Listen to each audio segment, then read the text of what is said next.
Halo, assalamualaikum warahmatullahi wabarakatuh. Bertemu lagi bersama saya Haris Setiadi di channel Aheng Tekno. Pada video kali ini adalah pertemuan ketiga pada mata kuliah konsep pemrograman. Pada materi kita hari ini adalah kita akan membahas kegagalan para programmer. Jadi di sini seiring orang yang baru mempelajari algoritma dan pemrograman merasa kesulitan untuk memahami konsep. Sebenarnya bukan konsepnya yang susah untuk dipahami, tetapi kemungkinan adalah cara belajarnya yang kurang tepat. Hal ini mengakibatkan banyak sekali lulusan bidang komputer tidak dapat membuat program, terutama yang memiliki konsentrasinya ke perangkat lunak atau software. Pada berikut ini adalah beberapa indikasi kegagalan yang sering dialami oleh orang-orang untuk memahami konsep algoritma dan pemrograman. Jadi pada materi ini mungkin ada sekitar ribuan mahasiswa yang tamatan bidang komputer, tapi banyak sekali yang saya lihat itu kebanyakan mahasiswa atau yang sudah lulus di dunia atau di jurusan komputer itu sering mengalami tidak bisanya membuat program atau perangkat lunak.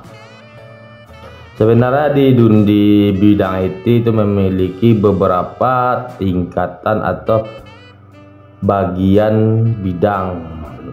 Salah satunya adalah programmer, orang jaringan, multimedia, analis, dan security. Dan pada bidang programmer itu banyak sekali kekurangan yang dialami, sehingga Indonesia saat ini sangat kritis terhadap programmer. Kita mengetahui bahwasannya hampir setiap hari atau setiap perusahaan atau instansi pemerintahan itu membutuhkan orang IT. Tapi orang IT yang seperti mana? Yaitu orang IT yang bisa membangun sebuah software. Jadi untuk kepada mahasiswa D3 Universitas Eka Sakti, di sini saya menginginkan mahasiswa saya itu bisa membangun sebuah program atau membangun software, bukan cuma sekedar sebagai pengguna atau operator. Jika kita melihat pada gambar berikut, nah jika kita memperhatikan gambar berikut, cowok IT itu kebanyakan memiliki minus tinggi kacamata tebal. Nah ini adalah persepsi setiap orang kalau melihat orang IT. Introvert, memiliki laptop, secangkir kopi, nggak sporty, dan biasa penampilan sangat biasa saja. Dan rata-rata yang saya lihat dari teman-teman saya yang sesama profesi programmer, rata-rata memiliki penampilan yang hampir mirip seperti itu, yang selalu membawa laptop, selalu memiliki sebuah minuman, kebanyakan kopi, dan sedikit pendiam. Tetapi saat mereka lagi ngumpul, kocaknya tidak ketahanan.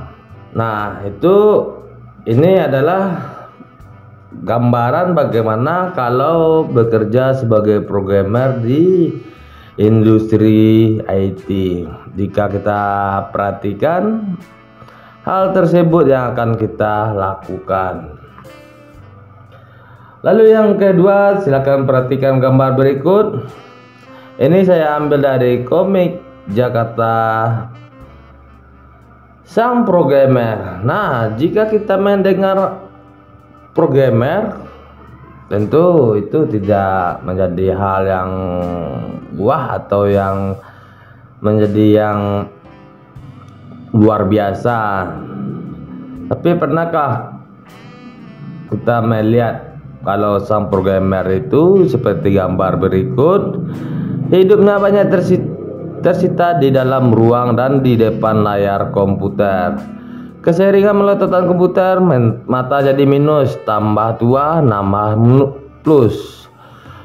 Tahan dalam kesendirian dan beta duduk berjam-jam. Nah, ini adalah ciri-ciri jika Anda pengen jadi seorang programmer. Stiker gratisan dari penyedia hostingan andalannya. Nah, kebanyakan kalau para programmer itu memiliki laptop yang memiliki stiker yang sangat banyak. Mungkin bisa jadi stiker komunitas, stiker event, atau stiker yang lain, soft drink atau sebuah minuman. Jadi setiap programmer itu selalu memiliki minuman di tempat kerjanya.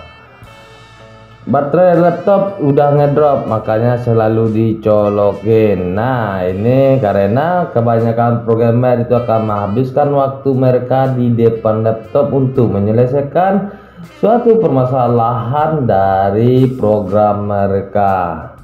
Memori HP banyak pakai buat nyimpan lagu. Nah, ini enggak terlalu seperti itu. Speaker aktif via Bluetooth. Nah, ini bekerja selalu ditemani alunan lagu. Nah, ini kalau saya juga setiap kali melakukan bikin program itu selalu diiringi dengan alunan lagu supaya tidak jenuh. Nah, ini adalah gambaran dari sebuah komik di Jakarta, komik Jakarta by Mice Cartoon. Bisa kita lihat rata-rata emang seperti itu, tapi kenyataannya nggak selalu seperti itu. Lalu kegagalan memahami konsep algoritma. Setiap mahasiswa yang mengambil jurusan komputer itu banyak kewalahan dalam memahami konsep algoritma. Karena setiap program itu selalu diawali dengan sebuah konsep. Bisa jadi itu konsep dari alur permasalahan atau konsep dari algoritma tersebut. Lalu kegagalan apa saja yang dialami oleh setiap mahasiswa dalam mempelajari algoritma? Pada pemaparan berikut ini tidak selalu seperti itu, tapi lebih cenderung memiliki permasalahan seperti itu. Yang pertama, tidak mampu menerima keputusan Tuhan terhadap penempatan diri di jurusan komputer. Nah, di sini si mahasiswa banyak melakukan penyesalan. Setelah mereka memasuki dunia universitas, mereka akan berekspektasi bahwasannya mereka akan menjadi seorang yang ahli komputer. Tetapi kenyataannya setelah mereka memasuki dunia pendidikan, mereka merasakan sebuah penyesalan. Kadang-kadang ada penyesalan terhadap Tuhan kenapa mereka ada di jurusan yang paling sulit tersebut. Jadi permasalahan rata-rata mahasiswa untuk memilih jurusan komputer itu karena ikut-ikutan atau kehendak dari orang tuanya, bukan kehendak dari dalam diri sendiri. Sehingga saat mereka mempelajari itu apa itu algoritma, mereka mulai kewalahan dan mulai melakukan penyesalan, termasuk penyesalan terhadap kenapa Tuhan meletakkan mereka di jurusan komputer. Tuhan itu sangat pandai dan Tuhan tidak pernah bermain beradu untuk menempatkan terbaik bagi manusia. Maka Tuhan selalu memberikan yang terbaik berdasarkan ilmunya. Segala yang terjadi di dunia ini melalui izin Tuhan. Jika kita akan protes dan menyalahkan, maka sebenarnya kita sedang protes akan izin Tuhan tersebut dan menyaksikan kepandaian Tuhan dalam memutuskan takdirnya. Maka belajarlah mencintai tempat Anda saat ini, atau berjuanglah untuk mendapatkan jurusan lain. Namun yang perlu diingat bahwa di setiap jurusan pasti ada kendala, dan selama manusia hidup maka akan selalu ada yang namanya masalah. Jadi kepada setiap mahasiswa, jangan terlalu menyesali untuk mengambil sebuah keputusan, apalagi keputusan dalam pemilihan jurusan komputer. Lalu yang kedua adalah tidak memahami tujuan dan seperti apa belajar algoritma dan pemrograman. Biasanya ini terjadi karena orang yang berusaha belajar kurang sabar untuk memahami sedikit demi sedikit konsep yang ada. Biasanya perilaku yang sering dilakukan adalah membaca sedikit dan loncat-loncat, serta kurang mau berlatih membuat program. Sebaiknya mulai belajar untuk sabar dan tekun memahami sedikit demi sedikit, serta tekun berlatih. Sesuatu yang besar itu dari sesuatu yang kecil, bukan? Jadi kebanyakan mahasiswa itu untuk mempelajari sebuah program, mereka langsung ingin terjun ke dunia codingan atau langsung membuat program tanpa memahami bagaimana konsep dari algoritma dan butuh kesabaran. Saat mereka mendapatkan error, mereka akan putus asa lalu tidak menyelesaikan proyek mereka tersebut. Hal ini banyak yang saya lihat dari setiap mahasiswa. Seperti pada video ini atau video-video saya yang lain, kebanyakan mahasiswa hanya cuma sekedar mengambil absen lalu tugas. Kebanyakan mahasiswa tugas bertanya kepada teman-teman yang sudah menyelesaikan tugas tersebut, sehingga saat mereka melakukan materi-materi selanjutnya mereka tidak memahami dari dasarnya karena mereka tidak menonton atau memahami atau membaca apa yang disampaikan oleh mentor atau sang guru atau sang dosen, sehingga hal ini menyebabkan mahasiswa menjadi kewalahan dalam menghadapi tingkatan level dari pemrograman tersebut. Karena keputusan asa tersebut, kebanyakan mahasiswa langsung pasrah dan tidak ingin melanjutkan, sehingga muncul penyesalan kembali, sehingga penyesalan dalam pemilihan jurusan tersebut. Lalu yang selanjutnya adalah kode program diketik tanpa diketahui. Nah, ini kebanyakan mahasiswa yang terjadi jika mencari skrip kode di Google. Saat mereka mengcopy paste kode dan mereka tidak memahami apa itu dimaksud dengan skrip tersebut, mereka tidak memahami baris per baris, sehingga mereka hanya mengetahui jalan atau runtime sebuahnya program. Kebanyakan mahasiswa yang penting ngetik skrip saja, walaupun mereka tidak mengetahui yang diketik tersebut fungsinya apa dan maksudnya bagaimana. Jadi pahamilah diri ketika dalam posisi tidak mengerti dan tidak memahami. Karena solusi terbaik adalah bertanya dari yang tidak dipahami. Bisa bertanya kepada dosen atau ke teman yang lain yang lebih memahami. Karena ilmu itu mengalir dari tempat yang tinggi ke tempat yang rendah, maka bertanyalah kepada yang sudah memahami untuk paham. Programmer adalah implementasi dari logika berpikir, bukan hanya mengetikkan kode program tanpa memahaminya. Jadi pemrograman adalah tentang logika berpikir, bukan tentang cara mengetik. Kalau mahasiswa berpikir tentang cara mengetik, mendingan mahasiswa belajar Microsoft Office.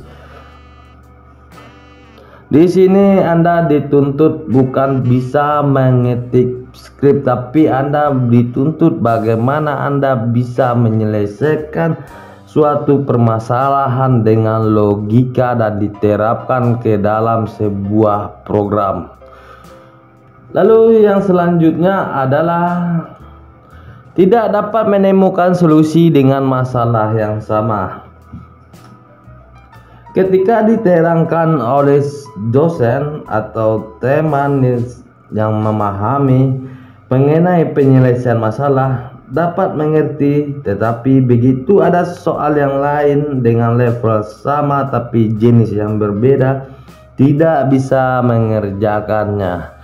Kebanyakan mahasiswa itu bisa menemukan satu buah solusi, tetapi dia tidak bisa menemukan solusi-solusi dari masalah-masalah yang lainnya. Padahal saat suatu permasalahan tersebut dijelaskan, mahasiswa sangat mengerti. Tetapi saat mereka dikasih tugas dan dikasih suatu permasalahan yang lain, kebanyakan mahasiswa itu menjadi blank dan logikanya tidak berjalan. Biasanya ini terjadi karena kurang berlatih dalam menyelesaikan persoalan pemrograman sendiri dan terlalu sering menggunakan solusi orang lain. Sebaiknya mulai belajar menyelesaikan persoalan sendiri dengan tekun berlatih menyelesaikan persoalan sendiri. Ada sebuah kutipan yang bagus bahwa ketika kita dapat mengimplementasikan sebuah konsep, maka disitulah kita dianggap benar-benar memahaminya. Maka jika kita tidak bisa menerapkan teori pada suatu persoalan, sebenarnya kita tidak benar-benar memahaminya. Maka harus belajar lebih banyak lagi dan bertanya ketika mengalami stuck atau mentok. Karena permasalahan tidak akan selesai jika dibiarkan dalam kondisi stuck atau mentok. Jadi kebanyakan mahasiswa dalam mempelajari atau sedang menyelesaikan sebuah proyek di dalam pemrograman, mereka akan terlalu stuck atau mentok dalam satu permasalahan dan mereka tidak bisa menyelesaikan atau mencarikan solusi dari permasalahan tersebut. Jadi saya harapkan setiap mahasiswa yang memiliki stuck atau mentok dalam dunia pemrograman silakan bertanya kepada teman-teman yang lain atau yang dianggap mengerti. Lakukan diskusi terhadap permasalahan itu dengan teman-teman sejawat, sehingga insya Allah nanti akan menemukan solusi dari permasalahan tersebut. Lalu untuk selanjutnya adalah memahami cara penyelesaian tapi tidak mampu menuangkan ke dalam bahasa pemrograman. Dari permasalahan ini kebanyakan dari mahasiswa atau yang jurusan dari komputer itu sering memahami cara berpikir penyelesaian suatu persoalan, tetapi tidak mampu menuangkannya ke dalam bahasa pemrograman. Biasanya ini terjadi karena kurang berlatih membuat program dalam bahasa pemrograman. Sebaiknya mulai belajar tekun untuk membuat program dengan bahasa pemrograman agar terbiasa dalam menggunakan bahasa pemrograman. Mahasiswa banyak bisa menyelesaikan suatu permasalahan dan cara penyelesaiannya, tapi mereka tidak mereka tidak mampu untuk menyelesaikan persoalan tersebut ke dalam bahasa pemrograman. Hal ini disebabkan karena si mahasiswa kebanyakan kurang berlatih dan kurang lama dalam memahami bahasa pemrograman. Jadi saya harapkan kepada setiap mahasiswa sering-sering melakukan latihan dan dalam membuat sebuah program. Jangan pernah puas dalam suatu proyek. Jika Anda sukses dalam satu proyek, silakan kerjakan proyek lain dan bikin lagi proyek yang lain, sehingga kemampuan logika dan pengodingan Anda akan dilatih saat tersebut, sehingga Anda akan menjadi memahami apa yang akan Anda tulis. Sama halnya kita belajar berbahasa Indonesia yang baik. Kadang-kadang kita memahami apa yang akan kita sampaikan, tetapi kita tidak bisa menulis hal tersebut ke dalam tulisan. Tapi saat kita ditanya secara lisan, kita bisa menjelaskannya secara terperinci. Tetapi saat disuruh tulis ke dalam sebuah tulisan, sehingga kita tidak mampu menjelaskannya secara detail atau secara terperinci. Hal ini nanti akan kita temukan saat Anda melakukan penulisan tugas akhir di semester akhir. Lalu permasalahan selanjutnya adalah tidak mengerti cara penyelesaian dan membuat program. Tidak mengerti sama sekali bagaimana cara menyelesaikan persoalan dan cara membuat program, alias mahasiswa kebanyakan menjadi blank sehingga tidak tahu apa yang akan dikerjakan atau apa yang akan dibuat.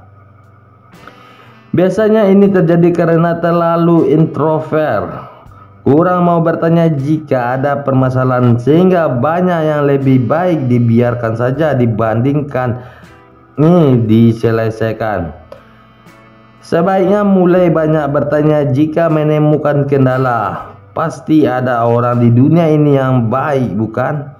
Dan memang mau membantu. Kita pasti senang jika bisa membantu orang lain. Maka izinkan orang lain untuk membantu kita. Coba cari teman yang mau membantu sebagai tempat bertanya atau kepada dosen pemrograman kita sendiri.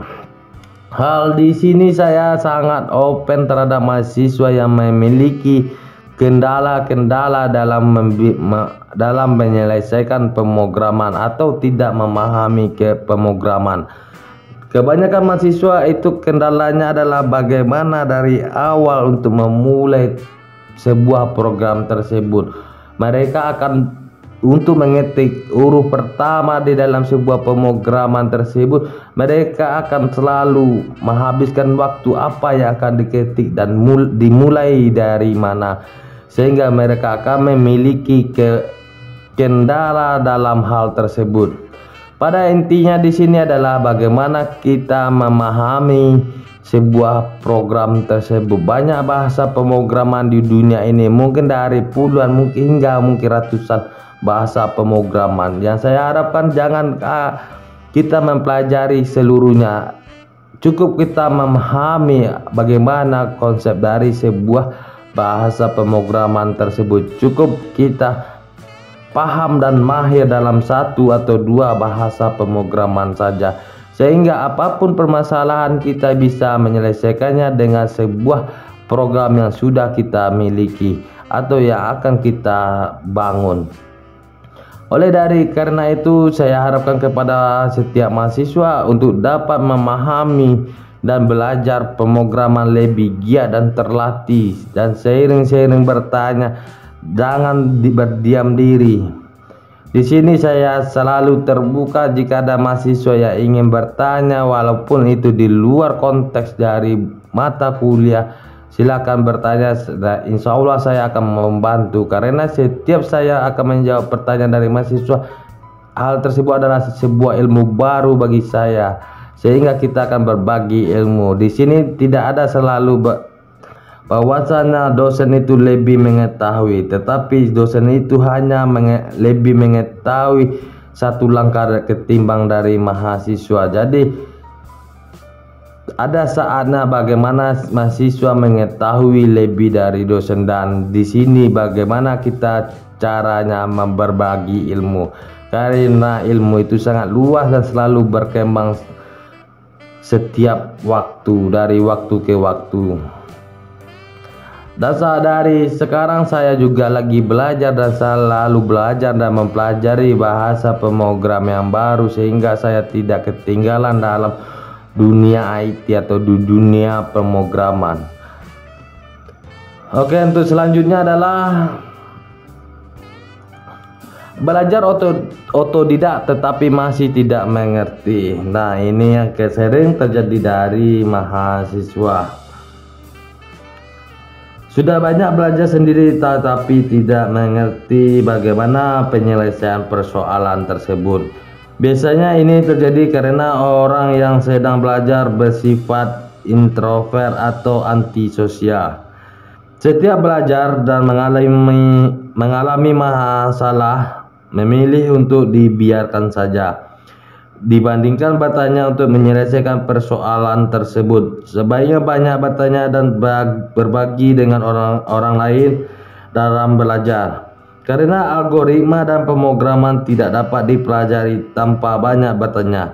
Jika kita mengalami permasalahan harus diselesaikan, bukan jangan dibiarkan. Hal ini saya rasakan sewaktu saya mempelajari bahasa pemrograman. Itu sekitaran tahun 2004. Sebelum saya menjadi seorang mahasiswa, sewaktu itu saya masih kelas 3 STM. Yang mana jurusan saya adalah jurusan otomotif di STM Muhammadiyah 1 Padang.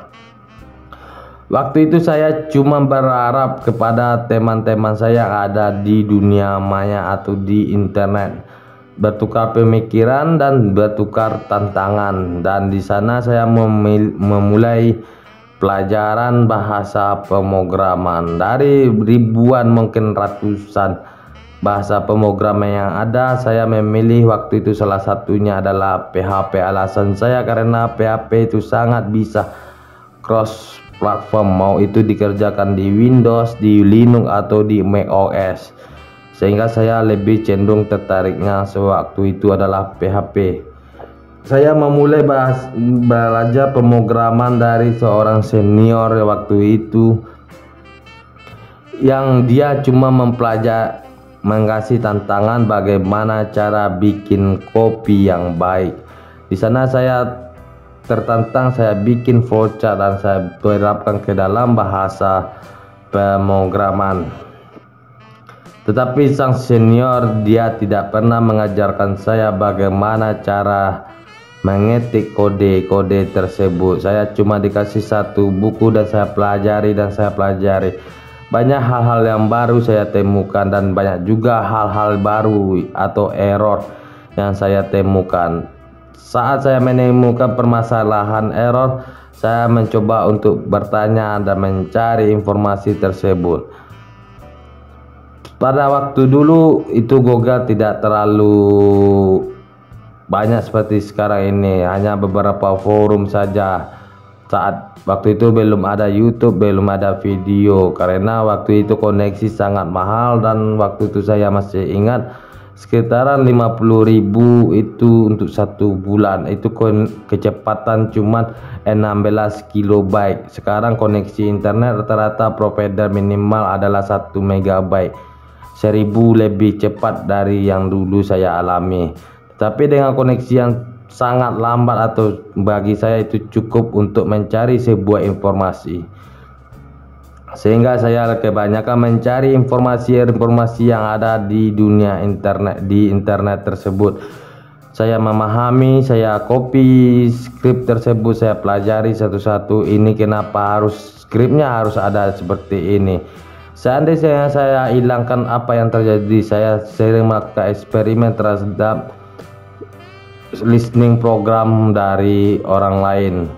Dari hal tersebut sering terjadi error dan saya memperbaiki error tersebut. Saat saya mencari sebuah error, maka saya menemukan sebuah ilmu baru, mungkin 1 atau 2 buah ilmu baru terhadap satu buah error tersebut. Jadi prinsip saya adalah setiap kita menemukan error itu adalah sebuah ilmu baru bagi kita. Jadi jangan anggap sebuah error atau kesalahan itu adalah sebuah hambatan atau arah rintangan. Jadikan itu sebagai motivasi dan carilah ilmu-ilmu di dalam untuk penyelesaian permasalahan tersebut, dan jangan malu bertanya. Sering-seringlah bertanya, mau itu terhadap saya sendiri, terhadap pengajar, atau terhadap teman yang lebih memahami, atau teman-teman di dunia maya yang Anda kenal di internet atau di media sosial saja tanpa Anda mengenal mereka secara real. Oke, untuk selanjutnya adalah mengeluh terhadap pengajar. Ini mungkin saya merasakan banyak mungkin mahasiswa yang mengeluh terhadap pengajar. Kalau saya tanya terhadap mahasiswa apakah ada yang mengeluh, pasti akan menjawab tidak, karena mereka akan takut terhadap nilai. Karena saya melihat mahasiswa sekarang lebih takut dapat nilai rendah ketimbang tidak dapat ilmu pengetahuan. Yang penting mereka mendapatkan IPK yang sangat tinggi atau IPK yang maksimal 4, IPK 4. Tapi yang perlu diingat, saat Anda melamar sebuah perusahaan atau ke instansi pemerintahan, saat menjadi seorang programmer atau dengan jabatan programmer atau pada posisi seorang programmer, yang ditanya adalah bagaimana Anda bisa menyelesaikan suatu masalah. IPK Anda yang terlalu tinggi itu tidak akan membantu di dunia usaha atau di dunia pekerjaan atau di sebuah perusahaan. Yang ditanya bagaimana Anda bisa mampu menyelesaikan permasalahan-permasalahan yang ada di perusahaan tersebut atau di instansi tersebut.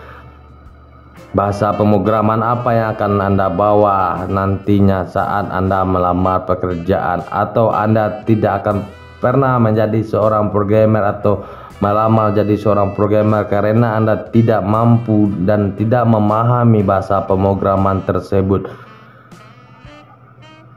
Mungkin Anda lebih tertariknya pada kerjaan yang menjadi operator sebagai pengguna, tapi di sini saya harapkan mahasiswa saya itu lebih bisa membangun atau membuat sebuah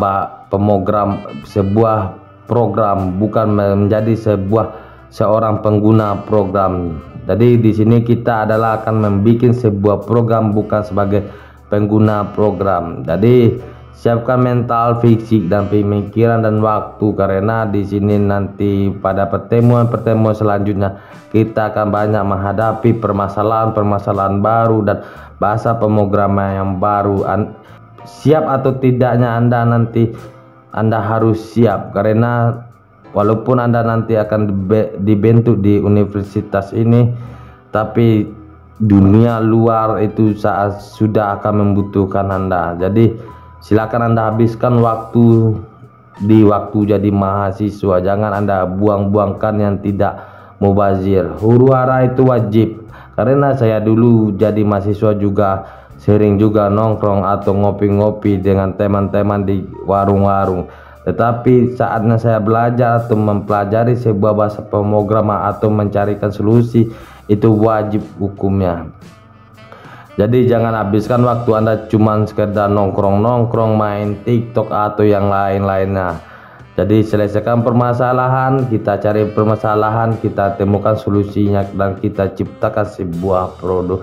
Pada kenyataannya untuk ke depan pemrograman para programmer itu akan sangat dicari atau sangat dibutuhkan, mau di perusahaan swasta atau di perusahaan di instansi pemerintahan. Kenapa sekarang ini banyak mahasiswa atau tamatan dari universitas menjadi pengangguran? Karena mereka tidak mampu menghadapi permasalahan-permasalahan yang ada di perusahaan tersebut. Banyak teman-teman saya yang memiliki perusahaan yang ingin menerima rekrutmen tamatan IT, tetapi mereka tidak mampu terhadap apa kemampuan mereka atau apa yang akan mereka kerjakan. Mereka cuma mengandalkan IPK yang terlalu tinggi, IPK mungkin 3,9 atau IPK 4 dengan status cum laude. Tetapi saat mereka dikasih sebuah permasalahan saja, mereka tidak mampu untuk menyelesaikan permasalahan tersebut. Malahan untuk memulai untuk pengetikan program, mereka menghabiskan waktu berjam-jam apa yang akan diketik dari awal ini dan apa yang akan diselesaikan. Jangankan untuk mengetik program, untuk memahami permasalahan saja mereka selalu kebingungan dan selalu bingung karena mereka tidak menemukan permasalahan tersebut atau mereka tidak memahami permasalahan tersebut. Oleh karena itu pada saat ini adalah saya akan lebih banyak mengasih Anda kasus atau permasalahan yang Anda cari sendiri dan Anda selesaikan sendiri. Karena di sini kita bukan lagi seorang siswa yang harus dipandu lagi, tapi di sini bagaimana Anda bisa menyelesaikan suatu permasalahan dan membuatkan solusinya dalam sebuah bahasa pemrograman. Dan banyak mahasiswa yang akan mengeluh terhadap pengajar. Saya yakin mungkin ada sekitaran 80% dari mahasiswa saya itu akan mengeluh karena ini sangat sulit dan tidak memahami. Saya bukan tamatan dari jurusan komputer dulunya karena saya tidak ada kemampuan, saya tidak ada ini yang bla bla bla yang lain. Tetapi saya di sini saya harapkan kita sama rata, kita di sini sama-sama belajar dan sama-sama menuntut ilmu. Saya juga menuntut ilmu dan Anda juga menuntut ilmu. Kita semua di sini menuntut ilmu. Jika saya tidak tahu, jika mahasiswa saya tahu, saya berhak untuk belajar terhadap mahasiswa tersebut. Begitu juga sebaliknya, jika saya mengetahui dan mahasiswa tidak tahu, mahasiswa berhak untuk belajar kepada saya, karena kita saling berbagi dan saling sharing ilmu. Karena itulah prinsip dari sebuah pendidikan. Oke, untuk next selanjutnya adalah solusi. Lalu dalam permasalahan tersebut kita sudah membahas beberapa kendala yang dihadapi oleh mahasiswa dalam memahami konsep algoritma dan pemrograman tersebut. Dari permasalahan tersebut kita harus memberikan solusi. Solusi pertama adalah sabar. Jadi di sini yang perlu ditekankan adalah si mahasiswa harus sabar dan selalu sabar dalam mempelajari suatu permasalahan. Bagaimana nanti algoritma bisa menyelesaikan permasalahan kita tersebut, sehingga kita akan lebih mudah menerapkan algoritma tersebut ke dalam bahasa pemrograman. Tapi kebanyakan mahasiswa itu kurang sabar. Mereka pengen instan dan pengen simpel dan pengen cepat selesai.